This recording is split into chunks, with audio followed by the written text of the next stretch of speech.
Edmondson Hall dining managers can't stress enough that Collins community students are supported in everything that they do. That includes their eating habits. Police say they have recovered a weapon. There are 2 men in custody for allegedly firing shots at officers. Still, they continue to investigate the murder of Latasha Brunt. Outside of Stroger Hospital, Stephanie Barnes, ABC 7 News. CTA says it will be some time before they remove the train and repair the tracks. But in the meantime, shuttle buses will be available for commuters. In the West Loop, Stephanie Barnes, ABC 7 News. Their new baby girl, Tegan, takes up much of Kevin and Melissa Fox's time these days. But they say they don't want to show her face until the killer of their first daughter, Riley, is behind bars. Tuesday marks the 2nd anniversary of Riley Fox's kidnapping, assault, and murder. I miss her every day, I have all the memories. I mean, it was only 3 years, but I got all the memories still in my head. But Kevin never had the chance to savor those memories. He spent 8 months in jail charged for the murder of his daughter, and prosecutors pursued the death penalty. But the only evidence was a confession his lawyer says was coerced. DNA results later convinced a judge to set him free. Since then, the Foxes filed a civil suit claiming Will County investigators tried to frame Kevin. The family believes the killer will be caught, but worries investigators may be less motivated now after accusing Will County of botching the case. You would have to be blind to not see that there's a conflict of interest because of the civil suit. The Foxes say they continue to suffer from the loss of Riley. Melissa says she'll treat Tuesday like any other day, and she wants to remember Riley as a smiling little girl who adored her parents. In Naperville, Stephanie Barnes, ABC 7 News. Online researchers recommend censoring all information that people put on user profiles.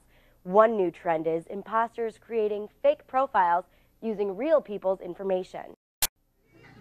MySpace.com. It's a place for friends. Here, people have the opportunity to be friends with just about anyone, including celebrities. But did the celebrities really create these profiles themselves? More often than not, they are created by imposters. Now, it seems just about anyone can be a victim of false identity. Everything was fake. A lot of people think that it will never happen to them, and why would anybody want to do this to them? But I think it's more that they don't know that it's happening to them. And once you actually find out, you realize how scary it can be for somebody to completely steal your identity and be able to pretend that they are you. Kristen thought she protected her identity, but one online researcher says there is more to worry about than fake profiles. The problem will continue until people stop posting their private information on the web. This is a big problem with the government. Well, not a problem with the government, but this is a big fear of the government right now, is if I have a lot of debt, then if terrorists can find out that I have a lot of debt, they're able to more likely bribe me into doing something I shouldn't normally do. Still, MySpace doesn't offer much support to victims of imposter profiles. In fact, there isn't even a contact phone number on the site. If your internet identity is stolen, getting it back is quite a lengthy process. But rest assured, online researchers say they're doing everything they can to stop the predators. Well, the bad guys are getting sneakier, so we have to keep up with them. And we have a bunch of people here at Indiana University doing research on anti-phishing and anti-fraud in order to try and keep up with them. And with a little luck, we'll stay ahead of the game. The great fresco by Leonardo da Vinci. The Da Vinci Code suggests Leonardo da Vinci revealed the Holy Grail in his famous painting of The Last Supper. How many wine glasses are there on the table? One? The Holy Grail? Open your eyes. According to the film, the Holy Grail is not the wine glass that Jesus drank from at the Last Supper, but a euphemism for Mary Magdalene.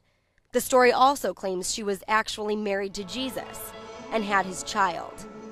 Religious speaker and author of Exposing the Da Vinci Code, Stephen Munsey, says the story is blasphemy. A fictional book who decides to take truth and mix it in with fiction. Munsey speaks at St. Sabina Parish tonight to people who believe their faith is under attack.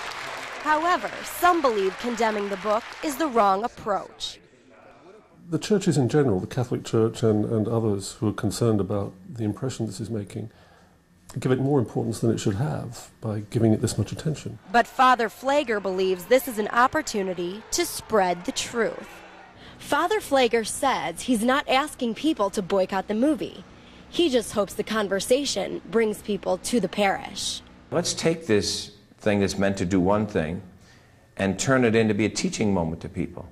And not just for Christians to equip themselves to answer the question, but to teach those who aren't going to do the study and the research. This becomes an opportunity. The opportunity begins Friday when the movie opens. Stephanie Barnes, ABC 7 News.